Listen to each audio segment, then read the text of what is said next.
श्रीगुरुवे नमः। श्रीचैतन्यमनोभीष्टं स्थापितं येन भूतले स्वयं रूपः कदा मह्यं ददाति स्वपदान्तिकं। वन्देऽहं श्रीगुरु श्रीयुतापदकमलं श्रीगुरुवैष्णवांश श्रीरूपं साग्रजातं सहगण रघुनाथं वितं तं सजीवं सावधूतं सावधूतं परिजनसहितं कृष्णचैतन्यदेवं श्रीराधा कृष्णपादान् सहगण श्रीललिता श्रीविशाखान्वितांश। हे कृष्ण करुणा सिंधु दीनबंधु जगतपते गोपेश गोपिका कांत श्री राधा कांत नमोस्तुते। तप्त कांचन गौरांगी राधे वृंदावनेश्वरी विष्णु भानुसुते देवी प्रणमामि हरिप्रिये। वंशाकल्पतरुभ्यक्षे कृपा सिंधु वएव च पतितानां पावनेभ्यो वैष्णवेभ्यो नमो नमः। जय श्री कृष्ण चैतन्य प्रभु नित्यानंद श्री अद्वैत गदाधर श्रीवासादि गौर भक्तवृंद। हरे कृष्णा कृष्णा कृष्णा हरे हरे हरे राम राम राम हरे हरे। नमो विष्णु पादाय कृष्ण पृष्ठाय भूतले श्रीमते भक्ति वेदांत स्वामी निति नामिने नमस्ते सरस्वती देवे गौरवाणी निपचारिणे निर्विशेष शून्यवादी पाश्चात्य देश तारिणे। नमो विष्णु पादाय कृष्ण पृष्ठाय भूतले श्रीमते जय पताका स्वामी निति नामिने नामाचार्य प्रदाय निताय कृपा प्रदायिने गौर कथा धामे दया नगर ग्राम तारिणे। मुखं करोति वाचालं पंगुं लंघयते गिरं यत्कृपातहं वन्दे श्रीगुरुं दीनतारिणं परमानन्दं माधवं श्रीचैतन्येश्वरं। हरि ओम तत्सत्। श्री कृष्ण प्रभुदेव।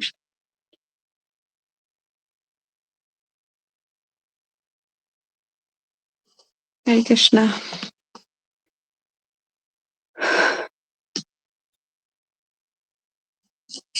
तो शुरू करते हैं। आप लोग अपनी अपनी बुक्स निकाल लीजिए और कोई जना ग्रुप में बुक का पेज नंबर शेयर कर सकता हो या फोटो खींच के हम कौन से पेज नंबर पे पढ़ रहे हैं, क्योंकि कुछ लोगों को पता नहीं है। पेज नंबर हम 139 पर है मेरी बुक के अकॉर्डिंग। तो हिंदी की बुक का 139 आप लिख दीजिए ग्रुप में।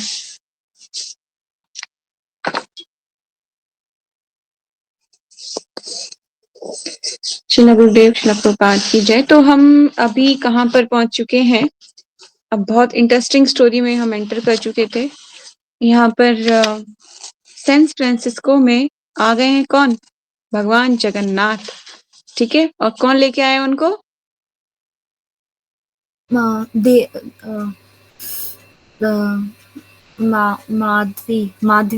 मालती माता जी। मालती माता जी उनके प्रभु जी श्याम सुंदर। पहले मालती माता जी जाती हैं, फिर बाद में श्याम सुंदर उनके हस्बैंड भी जाते हैं। ठीक है, तो आ चुके हैं जगन्नाथ जी।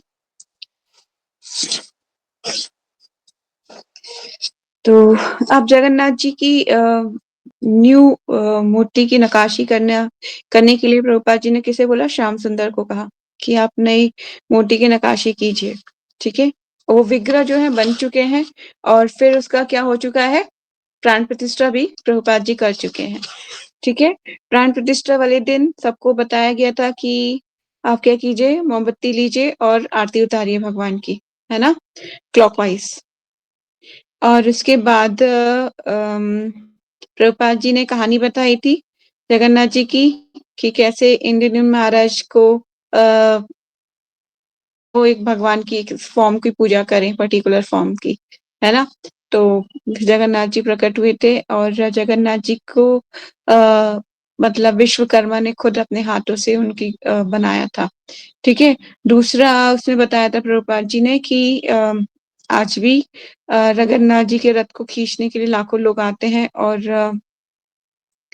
प्रभुपाद जी के जो शिष्य हैं उनको जगन्नाथ मंदिर में एंटर नहीं करने दिया जाता, और क्योंकि ये लाखों वर्ष से चली आ रही परंपरा के अनुसार था।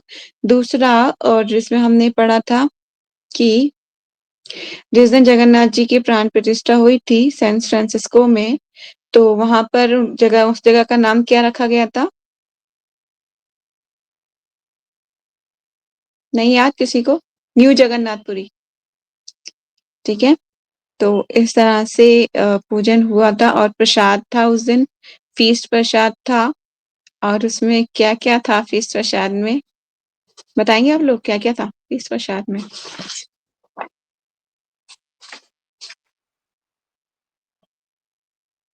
नहीं पता किसी को? उस दिन प्रसाद में बना था समोसा, हलवा, पूरी, चावल, कई तरकारियां, फल की चटनी, मिठाइयाँ। ठीक है, इतनी सारी चीजें फीस्ट प्रसाद में बनी थी। चलिए, तो प्रभुपाद जी ने बताया था कि भारत में जब प्राण प्रतिष्ठा होती है तो कई दिन पहले से ही तैयारियां शुरू होती हैं और पूरे विधि विधान से किया जाता है। ठीक है ना? तो आज हम चलते हैं आगे। Page number 139। शिला गुरुदेव शिला प्रभुपाद की जय। भगवान जगन्नाथ की उपस्थिति से मंदिर सुंदर लगने लगा। भक्तगण नित्य ही उनके उनके लिए मालाएं बनाते। देखिए, जब डिटीज होते हैं ना तो हम भक्ति में सेवाएं करना शुरू करते हैं, क्योंकि हमारी सेंसेस जब तक भगवान की सेवा में नहीं लगेंगी वो इधर उधर विषय वस्तु को ढूंढेंगी जिसमें वो इंगेज होना चाहेंगी, है ना? तो इसीलिए बहुत अच्छा है कि विग्रह हो ताकि आप उनकी सेवा में लग सके। लेकिन आज जो जैसे कि बोला भी जाता है कि अगर मंदिर के एकदम पास हैं आप, तो फिर जो है विग्रह को नहीं रखना चाहिए, क्योंकि आप फिर वहां पे मंदिर में ही सेवा कीजिए, क्योंकि वहां पे भी वो विग्रह है ना? अगर आप मंदिर से दूर रहते हैं तो आप विग्रह को रख सकते हैं। ठीक है। तो यस, भक्तगण नित्य ही उनके लिए मालाएं बनाते। जदुरानी जदुरानी बहुत अच्छी पेंटिंग करती थी माता, है ना? प्रभुपाद डिसाइपल थी। जदुरानी द्वारा बनाए गए भगवान विष्णु के चित्र न्यूयॉर्क से आ गए थे। आप देखिए कि इस्कॉन की जो पेंटिंग्स पिक्चर्स है ना वो ऑथेंटिक लगती हैं, देखने में एकदम लगती है कि जैसे कि मतलब कोई इसमें काल्पनिक नहीं है। लेकिन बाहर की आप पेंटिंग्स को देखोगे ना, इस्कॉन के बाहर की, तो वो अजीब से बनाएंगे भगवान को। कहीं पे बहुत ही मतलब बॉडी बिल्डर बना देंगे, कहीं पे एकदम से अजीब सी पेंटिंग्स बनाएंगे। तो लेकिन इस्कॉन की जो पेंटिंग्स होती है वो एकदम ऑथेंटिक लगती है, देखा होगा आपने, है ना? तो इसी तरह से जदुरानी द्वारा बनाए गए भगवान विष्णु के चित्र न्यूयॉर्क से आ गए थे। और गोविंद दासी ने स्वामी जी का विशाल चित्र बनाया था जो अब उनके आसन के निकट लटक रहा था। भक्तों ने दीवालों पर भारत से प्राप्त कृष्ण के चित्र भी टांग दिए थे। भगवान जगन्नाथ के ऊपर रुक रुक कर चमकने वाले प्रकाश के कारण उनकी आंखें हिलती डुलती एवं रंग ऊपर नीचे नाचते जान पड़ते और हेड ऐश्वरी के आध्यात्मिक परिवेश में विशिष्ट आकर्षण बन गए थे। स्वामी जी के अनुरोध के अनुसार भक्त तथा अतिथि भगवान जगन्नाथ की वेदी पर चढ़ाने के लिए भेंटें लाने लगे। हिप्पी लोग उनके निकट पहुंचते और जो भी संभवतः होता गेहूं का डंठल, आधी ब्रेड, सॉल्टीन का डिब्बा या किसी भी सामग्री का टुकड़ा, फूल या फल या मोमबत्ती चढ़ा जाते। ठीक है। तो मतलब जैसे कल की क्लास में भी हमने पढ़ा था कि प्रभुपाद जी, ठीक है, आप डीटीज के पास जब भी जाएं समथिंग कुछ लेके जाएं भगवान के लिए, है ना? उनको उनको देने के लिए। तो ये बहुत इंपॉर्टेंट है, जब भी हम भगवान के पास जाते हैं तो कुछ उनके लिए उपहार, कोई भेंट लेने जाएं। जिस तरह से हम राजा के पास जाते हैं तो कुछ उपहार, कुछ भेंटें लेके जाते हैं, इस तरह से भगवान तो मतलब राजाओं के राजा हैं, तो उनके लिए जरूर कुछ ना कुछ लेके जाना चाहिए। ये सुनकर किसी वस्तु को स्वयं उपयोग में लाने के पूर्व उसे ईश्वर को अर्पित करना चाहिए। कुछ हिप्पी पहनने के पूर्व अपने नए कपड़े लाने लगे। देखिए कितने इनोसेंट है लोग, है ना? जैसे कि यहाँ प्रभुपाद जी ने बोला कुछ ना कुछ डिटीज के लाना चाहिए, तो मतलब कुछ लोग क्या करने लगे, कुछ कपड़े, किसी ने चीज सुनकर, अगर किसी ने सुना कि कुछ ना कुछ चढ़ाना चाहिए भगवान पे, तो ये सुनकर किसी वस्तु का उपयोग स्वयं करने से पूर्व उसे ईश्वर पे अर्पित करना चाहिए। तो कुछ हिप्पी ने क्या किया, पहनने के पूर्व अपने नए कपड़े लाने लगे। मतलब जो नए कपड़े थे वही लाने लगे भगवान को देने के लिए, कि भगवान को ऑफर हो जाएंगे तो हम पहनेंगे। कितने इनोसेंट है वो, है ना? हम भी ऐसा नहीं करते कभी कभी।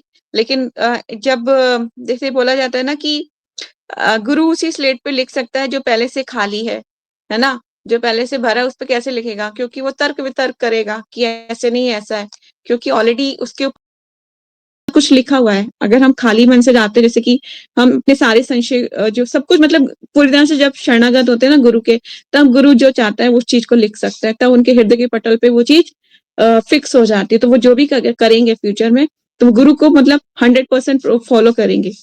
ठीक है। ये सुनकर किसी वस्तु को स्वयं प्रयोग में लाने से पूर्व उसे ईश्वर को अर्पित करना चाहिए। कुछ हिप्पी पहनने के पूर्व अपने नए कपड़े लाने लगे और प्रार्थना करके जगन्नाथ जी को भेंट करने लगे।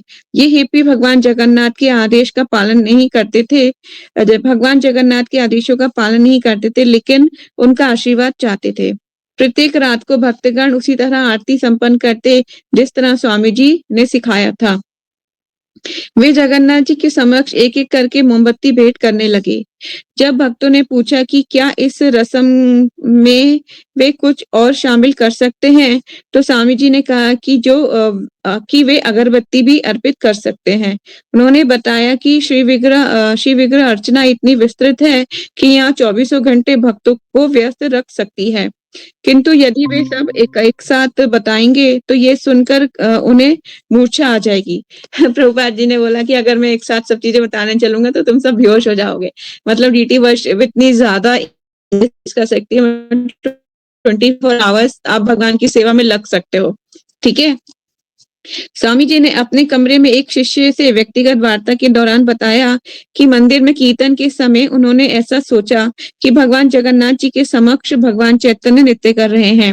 उन्होंने बताया कि किस तरह भगवान चैतन्य ने पूरी की यात्रा की थी और भाव विभोर होकर उन्होंने जगन्नाथ जी के समक्ष इस तरह नृत्य किया था कि उनके मुख से जग जग के अतिरिक्त और कुछ भी नहीं निकला, कुछ भी उच्चारित नहीं हो सका। भगवान चैतन्य सोच रहे थे, हे कृष्ण, मैं कब से आपके दर्शन करना चाह रहा था और अब मैं आपको देख रहा हूँ। जब चैतन्य महाप्रभु पुरी में रह रहे थे, तो वे एक बार में 500 व्यक्ति तक उनसे मिलने आते थे और हर संध्या को विशाल कीर्तन होता था, जिसमें 4 टोलियां होती और प्रत्येक टोली में 4 मृदंग वादक, 8 करताल वादक होते थे। अब देखिए कितने सारे करताल, मृदंगा वादक, 4 मृदंगा वादक एक टोली में, ठीक है? और उसमें 8 करताल वादक, तो समझ लीजिए कितना मतलब साउंड, कितना बड़ा साउंड का वाइब्रेशन होता होगा, है ना? और स्वामी जी ने बताया कि एक टोली इधर एक टोली उधर, एक आगे और एक पीछे और चैतन्य महाप्रभु के बीच में होते। सब मिलकर नाचते और चारों टोलियां कीर्तन करती, हरे कृष्णा कृष्णा कृष्णा हरे हरे। जब तक वे पुरी में रहे, प्रति सायंकाल ऐसा होता रहा। हर रोज कीर्तन मिला हो रहा है। अरे डेली चैतन्य महाप्रभु बीच में डांस कर रहे हैं। तो इट्स वेरी अमेजिंग। जब आप पुरी जाएँगे, भगवान जगन्नाथ के दर्शन करेंगे, तो अब ये मत सोचिएगा कि आपको बहुत आराम से दर्शन होने आने वाले हैं या वीआईपी दर्शन होने वाले हैं, नहीं। आपको भीड़ में ही जाना पड़ेगा और भीड़ में कभी हो सकता है कि आपको थोड़े भगवान नज़र भी आए, ना आए, ये हो सकता है। क्योंकि जब मैंने फर्स्ट टाइम दर्शन किया ना, मुझे भगवान की सिर्फ़ एक ही आँख दिख रही थी। मैंने एक आँख ही दिखी, मैं मतलब है ना, मुझे दर्शन नहीं मिले क्योंकि भीड़ इतनी थी कि धक्का-मुक्की हो रहा था और पता नहीं इधर का सामान उधर, मेरा तो दुपट्टा भी पता नहीं बड़ी मुश्किल से मेरे हाथ में आया क्योंकि सब गले से खिंच चुका था। एक ही कोना पता नहीं पकड़ के मैंने रखा और बाकी का हिस्सा किसी और के उलझ गया। कहने का मतलब ये कि इतनी भीड़ और वहाँ पे कोई वीआईपी दर्शन नहीं होते, कोई ऐसा वीआईपी कार्ड नहीं होता। जो इतनी धक्का-मुक्की, भगवान जगन्नाथ जी गर्भगृह में है, मतलब कि जैसे एक ग्रह है, एक आपको फॉर्म मिलेगा दरवाजे का, जैसे होता है ना एक फॉर्म, एक होता है विग्रह, फिर उसके बाद तो पीछे एक और दरवाजा, फिर उसके पीछे एक और बड़ा-सा दरवाजा, वहाँ जगन्नाथ जी हैं और विशालकाय जगन्नाथ हैं, बहुत बड़े विग्रह हैं जगन्नाथ जी के, उतनी ही उनसे थोड़ी छोटी सुभद्रा मैया है, फिर बलराम जी हैं, विशालकाय बलराम जी, और फिर जगन्नाथ जी की एक ही आँख दिखी। तो मैं बहुत विचलित हो गई, मुझे भगवान के दर्शन नहीं हुआ, मैं तो नहीं जाऊँगी, मैं नहीं जाऊँगी। मैं पीछे से, उसमें क्या है कि जिस जगह से जगन्नाथ जी के दर्शन होते हैं, भीड़ निकलती है, वे गेट बाहर निकल जाते हैं भक्त। लेकिन ना कुछ भक्त जो होते हैं, घूम के बीच में से आके, एक बीच में एक स्पेस बना हुआ है, जैसे बांके बिहारी में बना हुआ है ना, बीच का एक स्पेस, वहाँ पे थोड़ा बड़ा है बांके बिहारी में, पर जगन्नाथपुरी में थोड़ा छोटा स्पेस है। अब पता नहीं कितना होगा क्योंकि काफ़ी साल हो गए मुझे गए हुए। तो अब वहाँ पे खड़े होके जगन्नाथ जी के दर्शन हो सकते हैं। तो मैं वहाँ खड़ी हो गई और फिर मुझे दोनों आँखें फिर दिखी। मैंने थैंक यू भगवान, धन्यवाद। इतने सुंदर भगवान, इतने सुंदर, बहुत सुंदर, और उनके पास साड़ी उनको लपेटा हुआ है पूरा। तो कल भी मैं अभी थोड़े दिन, 2 दिन पहले जो हैं भगवान के जो भक्त हैं, जगन्नाथ जी का जो उन्होंने कौन सा गीत है जो जगन्नाथ जी को अत्यंत प्रिय है? उन्होंने लिखा हुआ है, जगन्नाथ जी के बहुत प्रिय भक्त है, मुझे नाम याद नहीं आ रहा उनका। जिन्होंने हाँ जयदेव गोस्वामी, यस जयदेव गोस्वामी, जयदेव गोस्वामी द्वारा रचित एक वो है ना उनका गीत गोविंद, गीत गोविंद, यस गीत गोविंद। तो गीत गोविंद तो वो अभी जगन्नाथ जी को रात को 12 बजे बड़ा श्रृंगार होता है, वो भगवान साड़ी पहनते हैं ना, पूरा गीत गोविंद लिखा होता है उसके ऊपर। इतना पसंद है जगन्नाथ जी को गीत गोविंद। यहाँ तक कि एक कहानी भी उसमें बताई गई थी कि शालिग्राम शिला पे मतलब एक मोची लेके शिला से ठोक रहा था, मतलब मोची जो है ना जूते को ठोक रहा था और गीत गोविंद गा रहा था। तो एक ब्राह्मण जो होता है उसको देखता है और कहता है राम राम राम, ये क्या कर रहे हो तुम, शालिग्राम शिला से जूते को ठोक रहे हो? तो फिर ना कह रहे दाओ इधर दाओ, मूर्ख ना, तो तुम्हें पता नहीं है कौन है, भगवान है स्वयं। ले जाता है और विग्रह को नहलाता धुलाता, पंचामृत से स्नान कराता, वेदी पर स्थापित करता, दीप धूप दिखाता, भगवान को प्रणाम करता। रात को जगह फिर जो है विग्रह सपने में आते हैं, फिर बोलते हैं कि अरे मुझे वहीं छोड़ आओ, वो ब्राह्मण वो जो था मोची मुझे कम से कम गीत गोविंद तो सुनाता था इतने प्यार से, तुम तो ये भी नहीं गाते।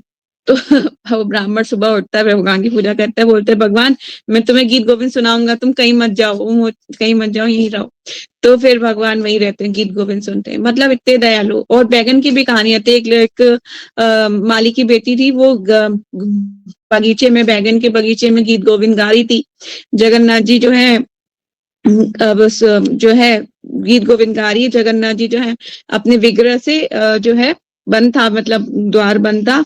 जगन्नाथ जी जो है चले जाते हैं उसके पीछे पीछे, देखते हैं गीत गोविंद सुन रहे होते हैं, झाड़ियों में सुन रहे होते हैं, देख रहे होते हैं। और उसके बाद जैसे ही मंदिर की घंटी बजती है, वापस आते हैं तो देखते हैं भगवान के कपड़ों में कांटे लग रहे हैं, मिट्टी लग रही है। जब राजा देखता है कि ये कहाँ से आया, पंडितों को कहता है इनको मृत्यु दंड दो, इन्होंने भगवान जगन्नाथ की अच्छे सेवा नहीं करते।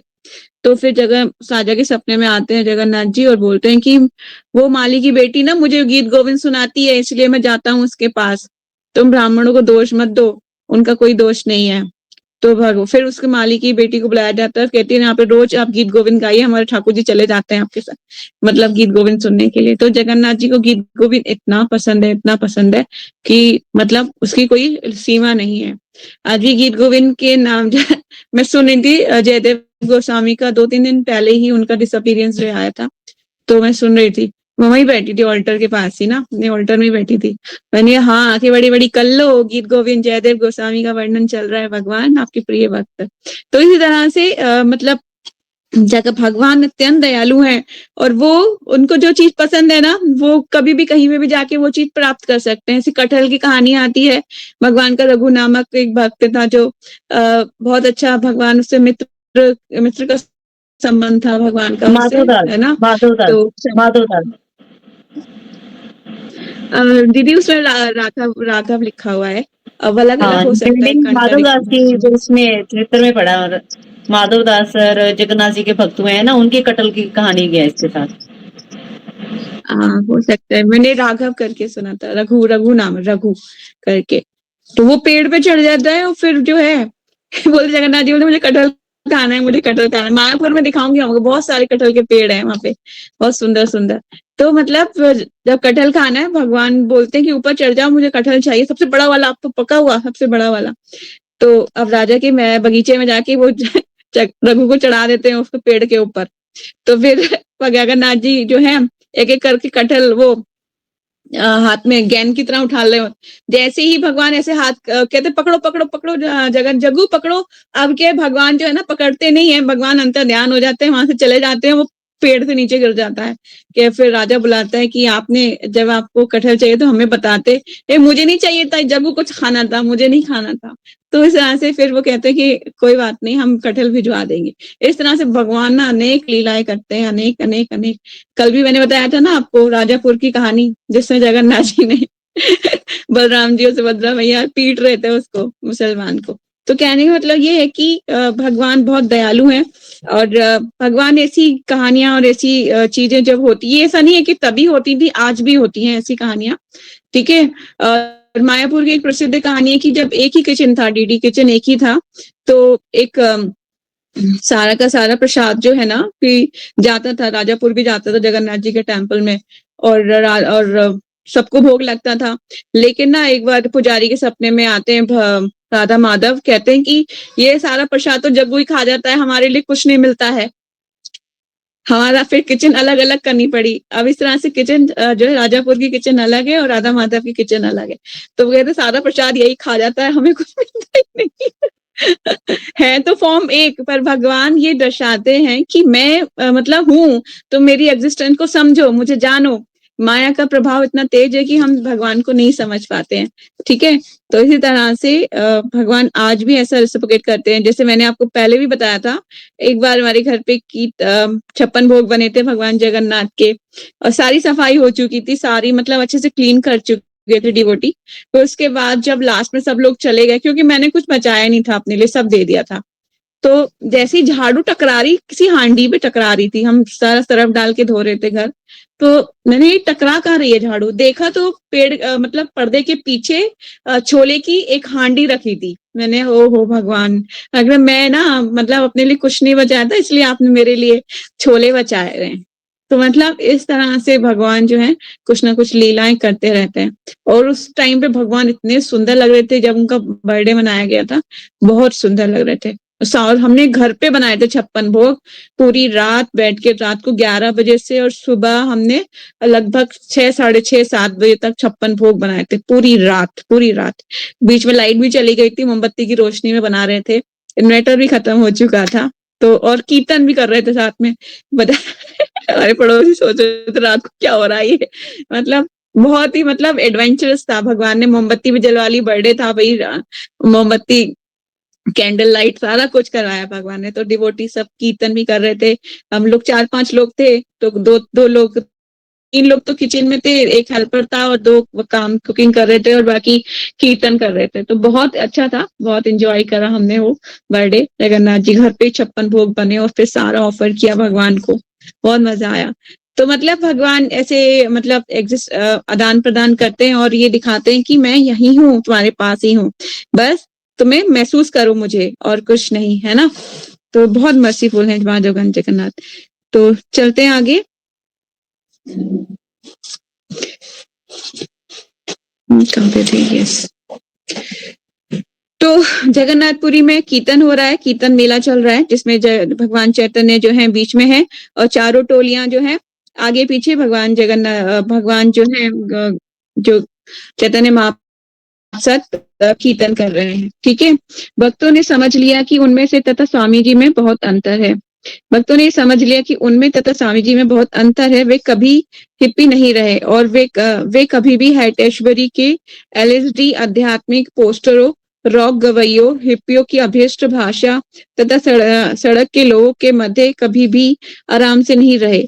वे जानते थे कि स्वामी जी उनसे भिन्न है, यद्यपि कभी कभी वे इसे भूल जाते थे। प्रभुपाद प्रतिदिन बहुत सा समय उनके साथ खाने, मजाक करने तथा उन पर आश्रित रहने में बिताते थे, किंतु फिर भी वे कभी कभी उनकी विशिष्ट स्थिति पर विचार करते। जब वे लोग भगवान जगन्नाथ के समक्ष उनके साथ कीर्तन करते होते, तो स्वामी जी उनसे भिन्न होकर पुरी में जगन्नाथ जी के समक्ष भगवान चैतन्य के कीर्तन के विषय में सोचते होते। जब चैतन्य महाप्रभु ने जगन्नाथ जी के दर्शन किए थे, तो उन्हें कृष्ण के दर्शन हुए थे, और कृष्ण के लिए उनका प्रेम इतना प्रगाढ़ था, वे पागल हो गए। स्वामी जी इन बातों के विषय में उनके शिष्यों की समझ से बहुत परे सोचते। फिर भी वे उनके प्रिय सखा तथा आध्यात्मिक शिक्षक के रूप में उनके साथ रहते। ठीक है, वे उनके दास थे और उन्हें अपनी तरह प्रार्थना करना सिखाते, जिससे वे कृष्ण की सेवा कर सकें। हे ब्रह्मांड के स्वामी, मुझे दर्शन दीजिए। ऐसी प्रार्थना भगवान से करने के लिए प्रार्थना करनी चाहिए। ठीक है, तो जैसे ही कहीं जगह भी सीसी जब हम पढ़ देंगे ना, सीसी में जब आप पढ़ोगे आगे जाके, तब आप देखोगे कि उसमें एक वृतांत आता है कि जब भी जगन्नाथ जी की जब पहली बार दर्शन किए थे चैतन्य महाप्रभु ने, देखते ही जगन्नाथ जी को मूर्छित हो गए थे, है ना। ऐसा आपने सुना होगा लेक्चर्स में भी। तो ये कहते कि जब हम भगवान को देखते हैं ना, तो ऐसा नहीं सोचना चाहिए दिस इज ओनली अ विग्रह, सिर्फ विग्रह ही है। अच्छा भगवान हिल डुल नहीं रहे, मतलब अपनी मक्खी भी नहीं हटा रहे कि हे मक्खी हट जा, ऐसा भी नहीं कर रहे भगवान, मतलब फुल्ली डिपेंडेंट वो दिखाते हैं भगवान की मैं, तुम मेरी भगवान सेवा का मौका दे रहे हैं कि तुम मेरी सेवा करो, भगवान तो पूर्ण सब कुछ करने में पूर्ण स्वतंत्र है, वो सब कुछ कर सकते हैं, पर वो पूरी तरह से समझ दिखाते हैं कि मैं मतलब तुम्हारे अधीन हूँ, खाना भी नहीं खाते भगवान अगर तुम नहीं दोगे तो, है ना? इस तरह से भगवान दिखाते हैं कि पूरी तरह से भगवान जो है तुम पे डिपेंडेंट है, पर लेकिन भगवान सेवा आपसे सेवा करवाना चाहते हैं, क्यों? क्योंकि आप उनकी सेवा करेंगे तो अपने घर वापस चले जाएंगे, back to home, back to godhead. पर मनुष्य यही नहीं करना चाहता, बहुत ही कहते हैं दुर्लभ है, दुर्लभ। जिसको भक्ति का एक भक्ति रूपी रतन मिलता है ना, वो बहुत दुर्लभ होता है, हर एक को नहीं मिलता इसको। चलिए, अपनी चादर को कंधों पर ढीला लपेटे हुए कार के खुले दरवाजे के पास खड़े होकर अंतिम समय विदा लेने के लिए स्वामी जी भक्तों एवं स्टोर फंड मंदिर की तरफ देखा। अब ये मात्र स्टोर फंड नहीं था, अब तो यह कुछ महत्वपूर्ण बन चुका था।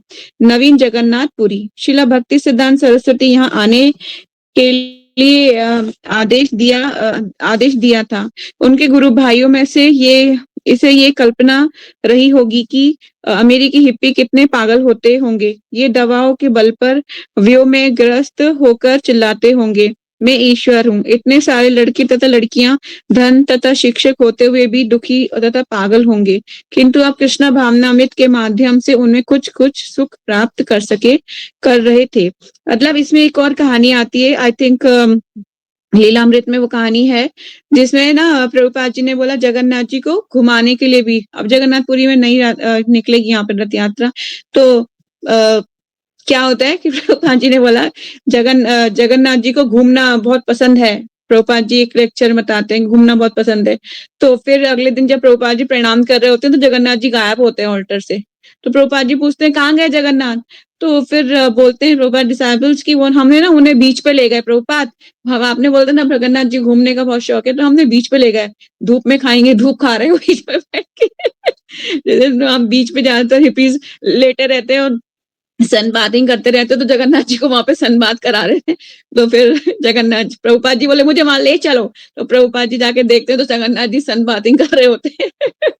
तो वापिस उन्हें ऑल्टर लाते हैं, फिर प्रभुपाद जी समझाते हैं देखो भगवान जगन्नाथ जी को ऐसे नहीं लेके जाते, उनको ले जाने की पूरी प्रक्रिया होती है, उन्हें रथ पे बिठा के लेके जाते हैं और पूरे रथ यात्रा का आयोजन करते हैं, ऐसे नहीं जाते भगवान। तो मतलब ये इतने इनोसेंट थे प्रभुपाद डिसाइपल्स की, प्रभुपाद जी जो कहते थे वो एज इट इज करने का पूरा प्रयास करते थे, है ना? फिर प्रभुपाद जी उसे बीच में करेक्ट करते रहते थे। चलिए आगे।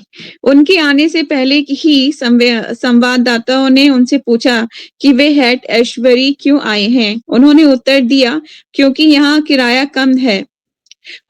उनकी इच्छा थी कि भगवान चैतन्य का आंदोलन फैले, अन्यथा वे इतने जर्जर छोटे से स्टोर फ्रंट में चीनी लॉन्ड्री तथा डिगर्स फ्री स्टोर की बगल में आकर क्यों रहते?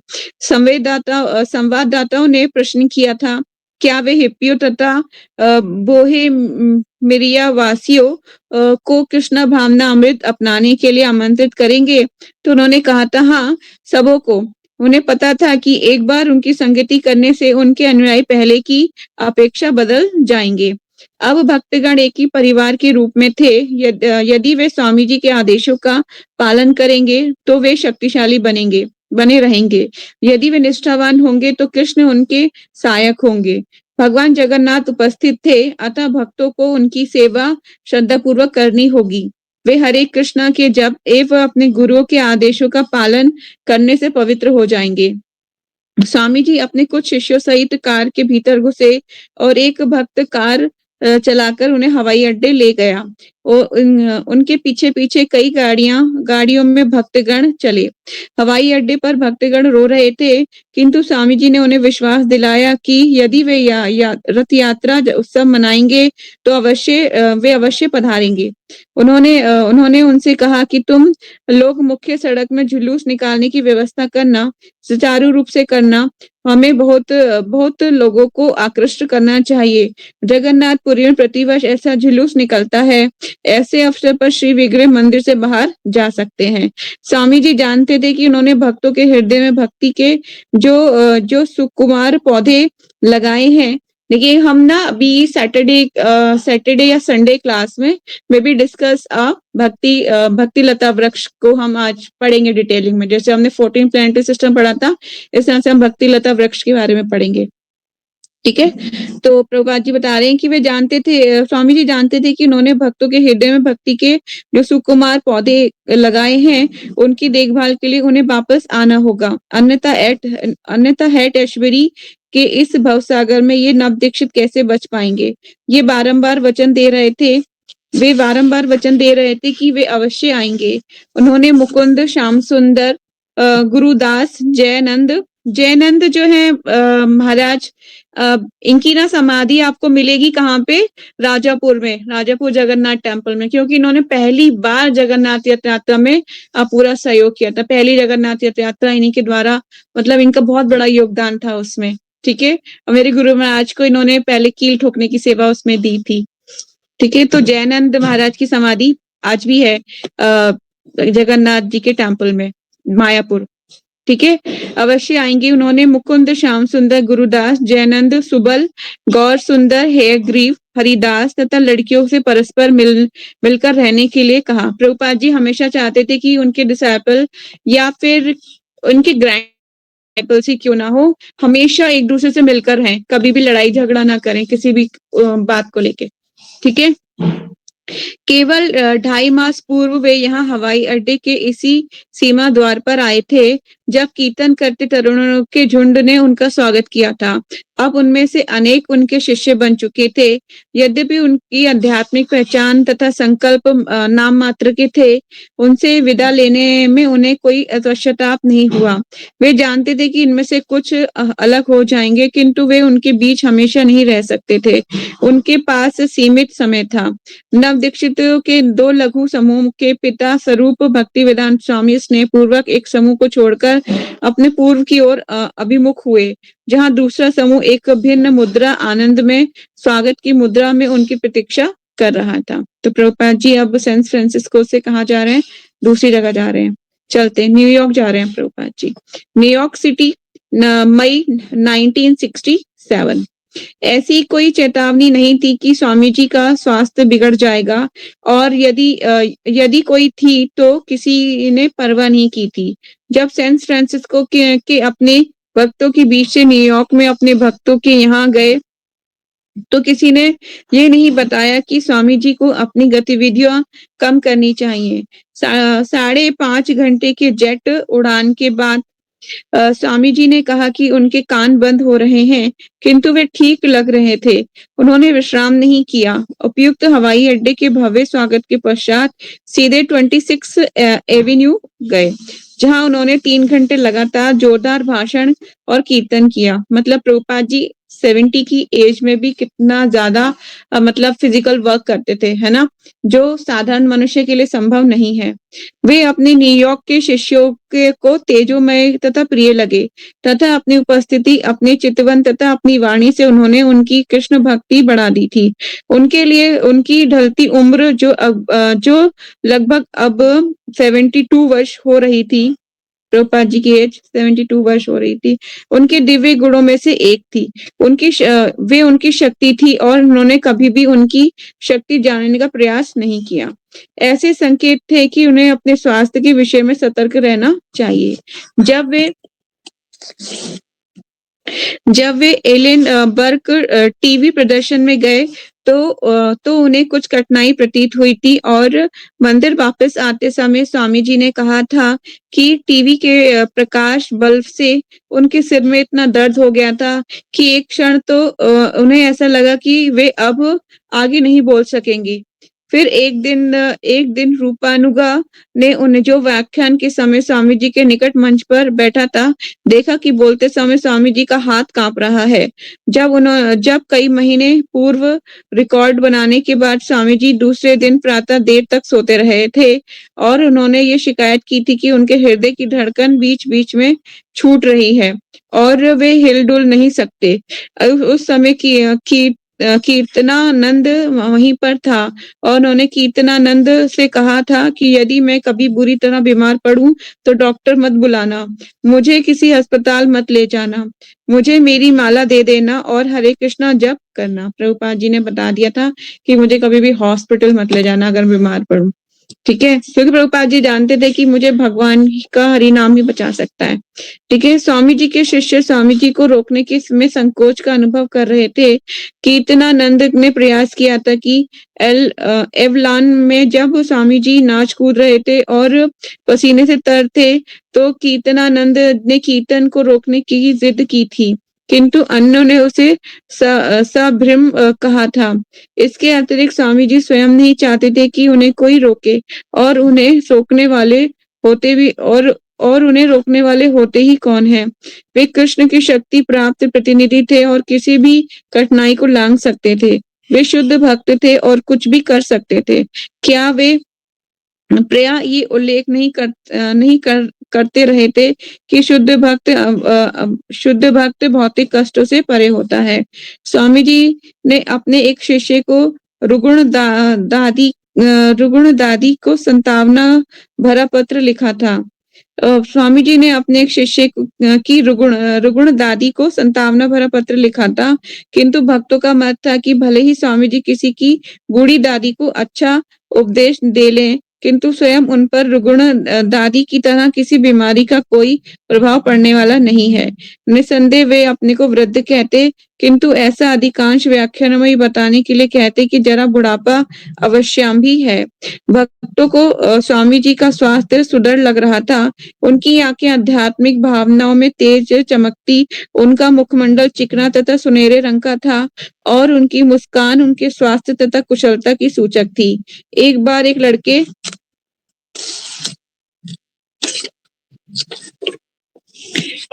लड़के ने कहा कि स्वामी जी की मुस्कान इतनी पुरुषोचित होती थी कि उसे सांड तथा लोहे की कीलों की याद आ जाती।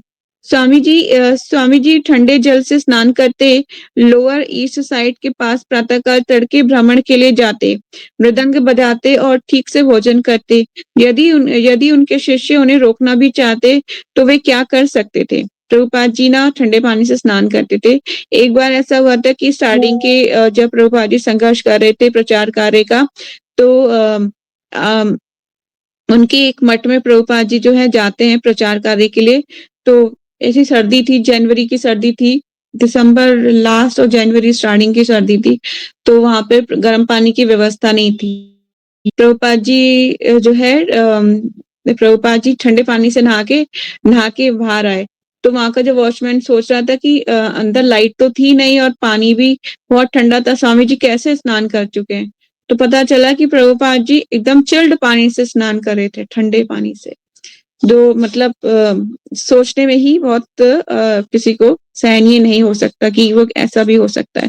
तो प्रभुपाद जी इतनी एज में, जिस एज में इंसान को हर जगह मतलब अंगूठा भी बाहर निकाले तो उसको ठंडा लगे, और उस एज में प्रभुपाद जी इतने चिल्ड पानी में स्नान करते थे।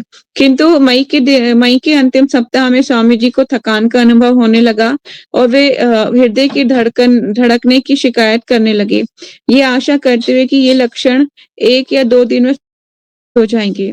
कीर्तनानंद ने सुझाव दिया कि वे आराम करें और किसी से भेंट ना करें, किंतु उनकी हालत खराब होती गई। कीर्तनानंद स्वामी जी ने शिकायत की कि उनकी बाईं बाजू ठीक से काम नहीं कर रहा है।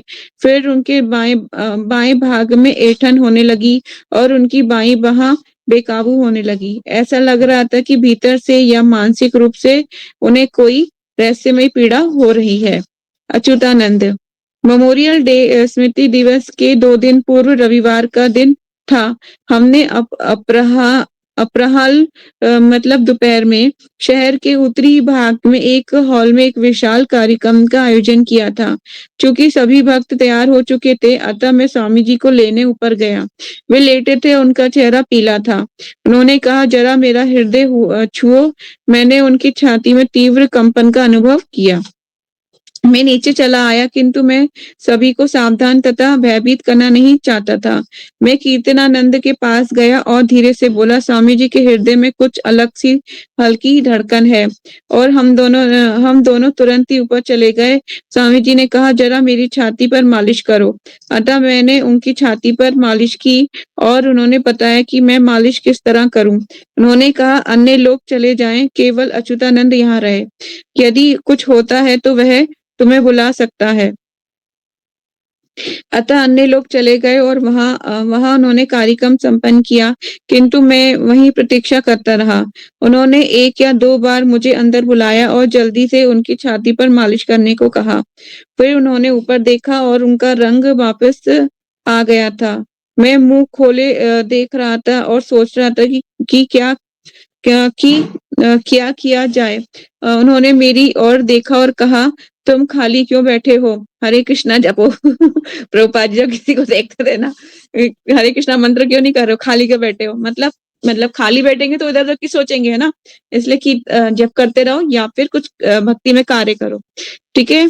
तो उन्होंने प्रभुपाद जी ने मेरी ओर देखते हुए कहा, "तुम खाली क्यों बैठे हो? हरे कृष्णा जपो।" शाम को फिर दिल में धड़कन हुई, अतः मैं उनके बगल वाले कमरे में सोया।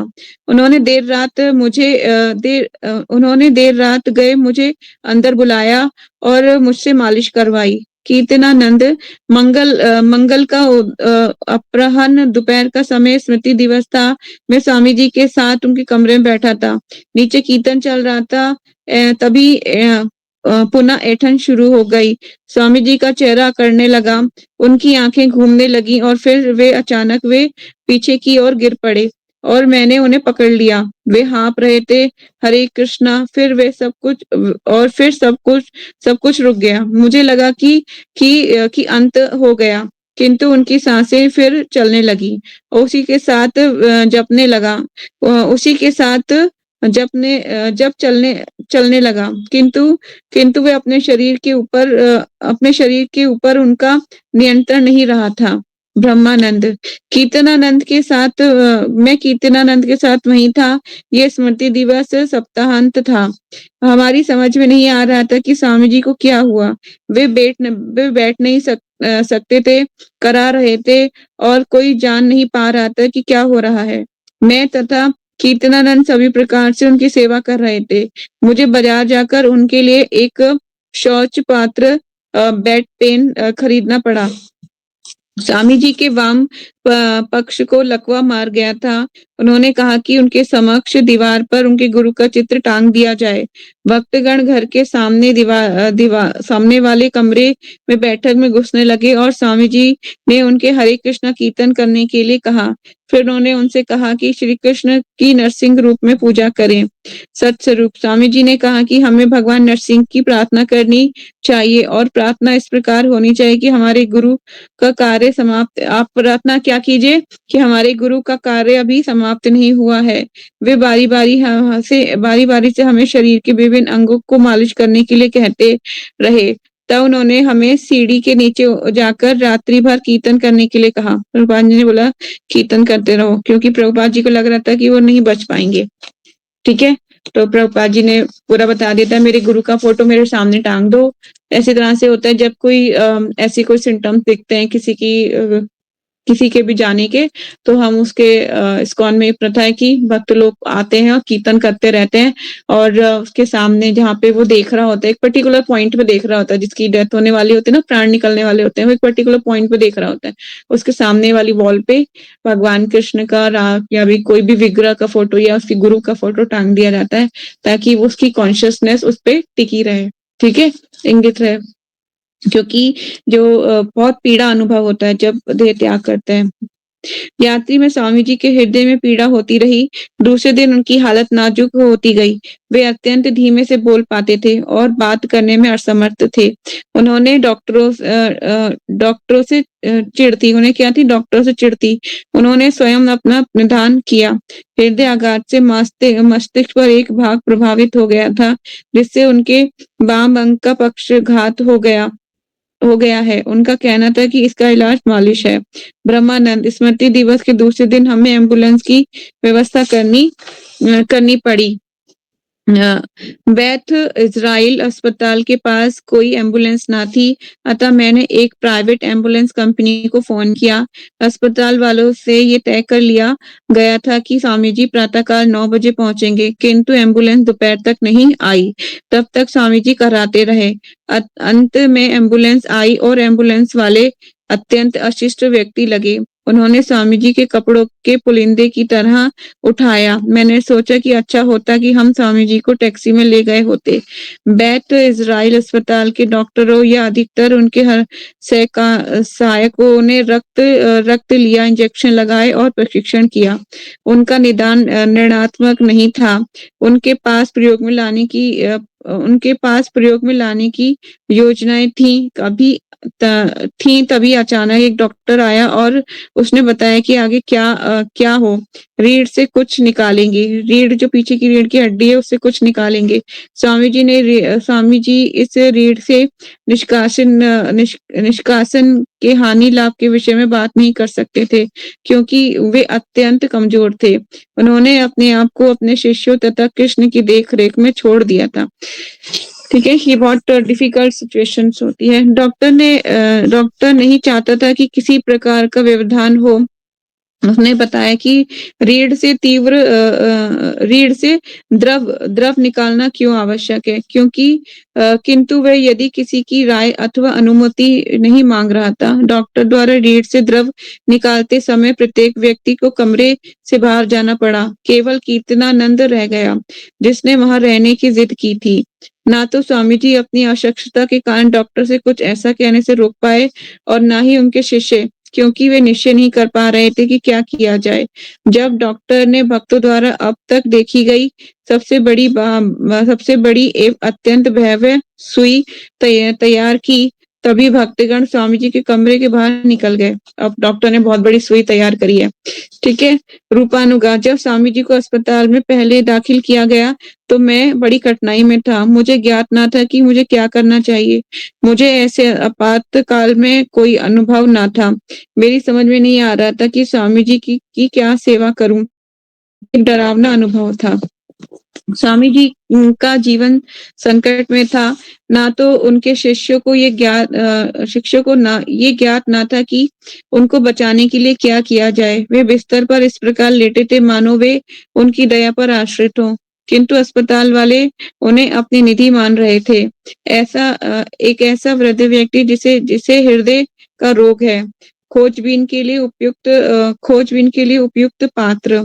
क्या वे लोग ईईजी ईईजी होने देंगे? ये ईईजी है क्या भला? क्या ऑपरेशन आवश्यकता? ऑपरेशन स्वामी जी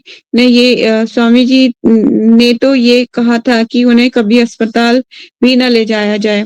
उन्होंने तो इतना ही कहा था कि मेरी मालिश करो और हरे कृष्णा जप करो।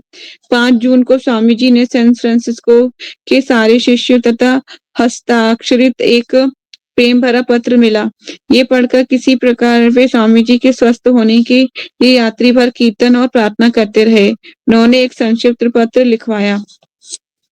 मेरे प्रिय बालकों तथा बालिकाओं, मेरे जीवन बचाने के निमित्त कृष्ण से प्रार्थना करने के लिए मैं तुम लोगों का अत्यधिक कृतज्ञ हूँ। तुम लोगों की एकनिष्ठ तथा उत्कृष्ट प्रार्थना के कारण ही कृष्ण ने मुझे जीवन दान दिया है। मैं तो मंगलवार को निश्चित रूप से मर जाने वाला था, किंतु चूंकि तुम लोगों ने निष्ठापूर्वक प्रार्थना की, इसलिए मैं बच गया हूँ। अब मेरे स्वास्थ्य में धीरे-धीरे सुधार हो रहा है और मैं पहले जैसी स्थिति प्राप्त कर रहा हूँ। अब मुझे आशा है कि तुम लोगों से मिलकर पुनः हरे कृष्णा कीर्तन कर सकूँगा। मैं तुम लोगों के की प्रगति रिपोर्ट पाकर अत्यधिक प्रसन्न हूँ। आशा करता हूँ कि हरे की कृष्णा भावना में समझने में तुम लोगों को कोई कठिनाई नहीं होगी। तुम लोगों को सदैव मेरा आशीर्वाद प्राप्त होता है और तुम लोग विश्वास के साथ हरे कृष्णा का जप करते रहो। स्वामी जी अस्पताल से चले आने के लिए उत्कंठित थे। अब प्रभुपाद जी अस्पताल से छुट्टी होने वाली है। स्वामी जी अस्पताल से चले आने के लिए उत्कंठित थे। वे कई दिनों से जाने की सोच रहे थे। उनकी शिकायत थी कि ये लोग कुछ सुइयां चुभो रहे हैं और दिन प्रतिदिन दिन प्रतिदिन उनकी सोसाइटी पर कर्ज बढ़ता जा रहा है। भक्तों ने लॉन्ग ब्रांच न्यू जर्सी में समुद्र किनारे एक छोटा सा घर किराए पर ले लिया था, वहां जहाँ स्वामी जी जाकर स्वस्थ लाभ कर सके। उन्होंने तय किया कि कीर्तनानंद सोया होगा और गौर सुंदर उनकी और तथा उसकी पत्नी गोविंदासी जो सैन फ्रांसिस्को से आने वाले थे, उनकी देखभाल और स्वामी जी की सहायता करेंगे। किंतु डॉक्टर चाह रहा था कि स्वामी जी दूसरी मस्तिष्क तरंग परीक्षा तथा अन्य प्रशिक्षणों के लिए रुके। एक दिन जब ब्रह्मानंद तथा गर्ग मुनि स्वामी जी के पास आने वाले थे, तो डॉक्टर ने आकर कहा कि स्वामी जी को एक्सरे के लिए नीचे जाना होगा। स्वामी जी ने पूछा, सुई तो नहीं लगेगी? डॉक्टर ने उत्तर दिया, नहीं, सब ठीक है। जब नर्स बिस्तर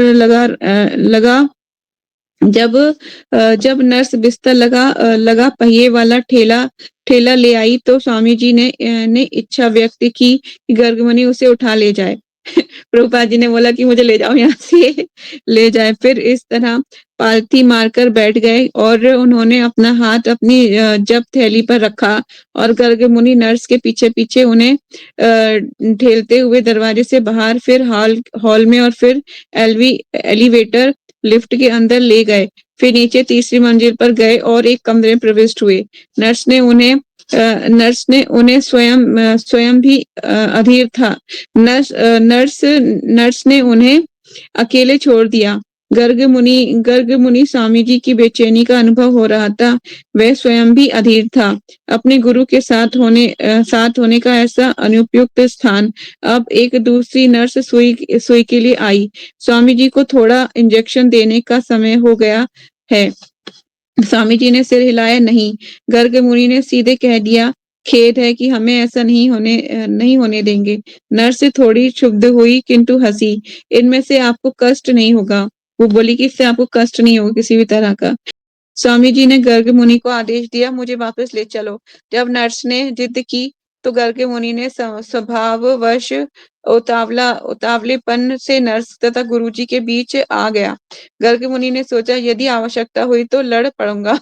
फिर कहा कि तुम्हें ये नहीं करने दूंगा। ये कहकर वे पहिएदार गाड़ी को लेकर कमरे से बाहर निकल गया और नर्स को वहीं छोड़ दिया। मतलब प्रभुपाद जी को व्हीलचेयर से जो क्या बोलते हैं, जहाँ जिसपे प्रभुपाद जी लेटे थे, बेड है ना, उससे नीचे ले आए प्रभुपाद जी को।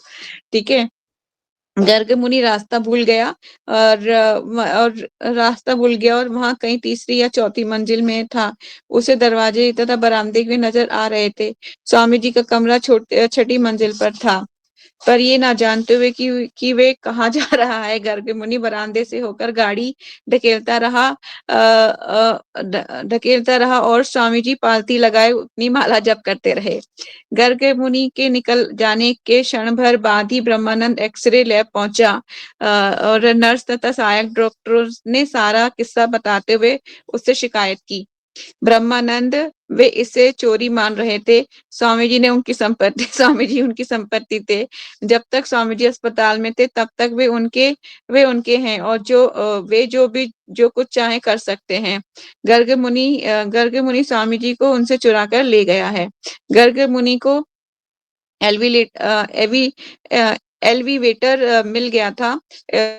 इससे गाड़ी भीतर करने में कठिनाई हुई और जल्दी के कारण वे दीवार से टकरा गया। वे भूल गया कि स्वामी जी किस मंजिल पर थे। उसे इतना ही ज्ञात था कि वे स्वामी जी की रक्षा कर रहा है, क्योंकि स्वामी जी ने चाहा था कि वे उन्हें लेकर चला जाए।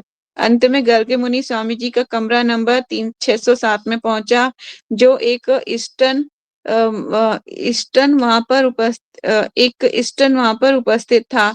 वे क्रोधपूर बोला। गर्ग मुनि ने कहा कि मुझे किसी की परवाह नहीं, स्वामी जी अब और सुइयां या परीक्षण नहीं कराना चाहते।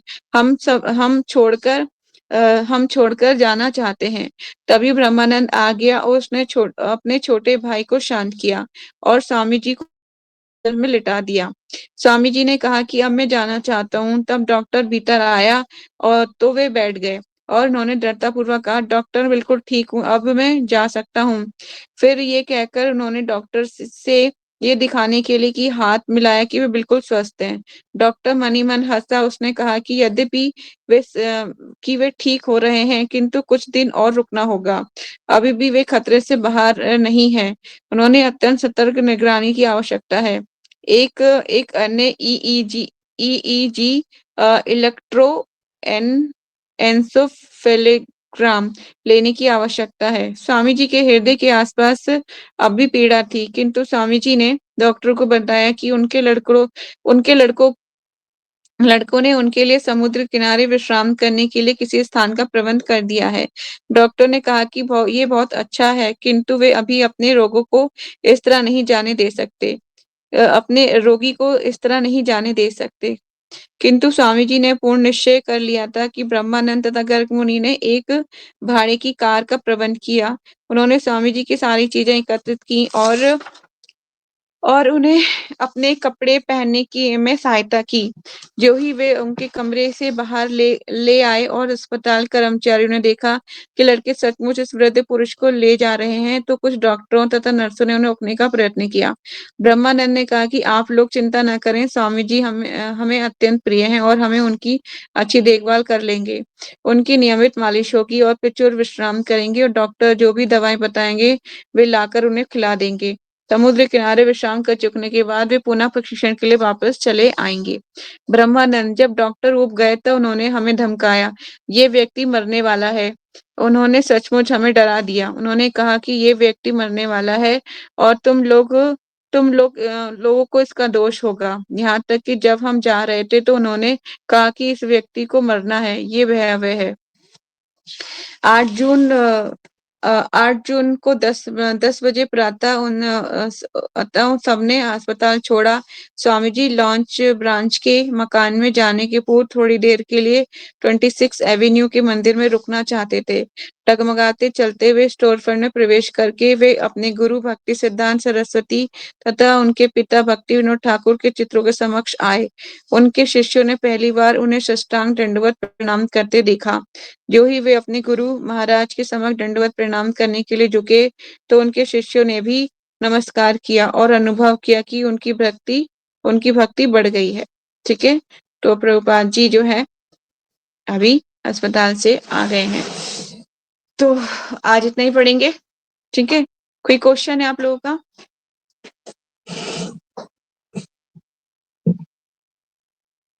नहीं? माता जी, प्रभुपाद जी के जो शिष्य थे वो लोग फुल टाइम मतलब कुछ करते नहीं थे क्या, जॉब टाइप? कुछ करते थे कुछ लोग नहीं करते थे। कुछ लोग पूरी तरह से मंदिर के लिए समर्पित थे। मतलब मंदिर के लिए ही डोनेशन इकट्ठा करना और मंदिर में सेवा करना, यही सारा कार्य करते थे कुछ लोग। और कुछ लोग जो है जैसे जयानंद के प्रभु जी के बारे में बताया जाता है, तो वो क्या करते थे, वो टैक्सी चलाते थे और जो टैक्सी चला के जो भी उनको मिलता था वो मंदिर में के लिए दिया करते थे और खुद भी मंदिर के लिए सेवा किया करते थे। तो इस तरह से कुछ करते थे और कुछ नहीं करते थे। मेरे गुरु महाराज ने भी मंदिर के लिए काम किया था। एक कॉफी शॉप में काम करते, टेबल क्लीनिंग का काम किया है मेरे गुरु महाराज ने भी। तो मतलब ऐसे-ऐसे प्रभुपाद जी की सबने मिलके हेल्प की है, तो प्रभुपाद जी मतलब जब भी हम सेवा करते हैं ना, तो सेवा करने से क्या होता है सेवा तो हम कर ही रहे होते हैं। फॉर एग्ज़ाम्पल कि अगर आपको बर्तन माँजने की सेवा मिलती है ना, तो सिर्फ़ आप बर्तन ही नहीं माँज रहे होते, आप अपना हृदय भी माँज रहे होते हैं उसके साथ-साथ। जैसे-जैसे आप उस बर्तन को साफ करेंगे, वैसे-वैसे आपका हृदय भी साफ होता जाएगा, ठीक है? आप कह रहे होंगे माता जी जैसे सुनने में थोड़ा अजीब-सा लग रहा है ना? लग रहा होगा, पर दिस इज़ रियल थिंग। जब आप कोई भी सेवा करेंगे, मंदिर में कीजिए, कहीं पे भी जहाँ पे भक्तों की सेवा में कर रहे हैं, आप देखेंगे जैसे-जैसे आप जितनी सेवा करेंगे, उतना ही हृदय मार्जन होता है। कहते हैं ना चेतो दर्पण मार्जनम, कैसे होगा चित्त मार्जन? ऐसे ही होता है सेवा के द्वारा। जितनी घिसाई होगी ना आपकी, उतनी ही सफाई होगी। जिस तरह जितना बर्तन घिसा जाता है, उतना ही निकल के बाहर आता है ना, तो इसी तरह से दूसरा एग्ज़ाम्पल ये है कि जितना ही सोने को तपाया जाता है, भट्टे में लगाया जाता है, उतना ही और मोल्टन गोल्ड चमक के आता है। ठीक है? तो इसलिए सेवा करना ही एकमात्र मनुष्य का धर्म है। और अगर वो भगवान की सेवा नहीं कर रहा, तो वो जो है माया की सेवा में लगा रहेगा, है ना? तो सेवा तो किसी न किसी की करनी पड़ेगी, क्योंकि प्रवृत्ति ही ऐसी है ना, सेवा की प्रवृत्ति। हम जीवात्मा भगवान के सारे सेवा ही के लिए बने हैं, लेकिन हम भूल चुके हैं अपना शाश्वत हमारा क्या है कार्य, हम उसको भूल चुके हैं। यही प्रॉब्लम है। Any more question? नहीं? तो अभी बहुत सीरियस डिस्कशन चल रहा है, पर प्रभुपाद मैं बता दूँ प्रभुपाद जी ठीक हो जाएँगे, फिर प्रभुपाद जी वृंदावन भी आएँगे और फिर बहुत प्रचार कार्य होगा, फिर इस्कॉन जो है टेम्पल वृंदावन की स्थापना कृष्ण बलराम मंदिर की स्थापना होगी, फिर जो बॉम्बे का राधा रियाज़ बिहारी मंदिर है, उसके बारे में पढ़ेंगे। बहुत कुछ है अभी पढ़ने के लिए, ठीक है? तो आज की क्लास यहीं पे वाइंड अप करते हैं, फिर हम कोशिश करते हैं कल मिलेंगे, ठीक है? वांछा कल्पतरुभ्यश्च कृपा सिंधु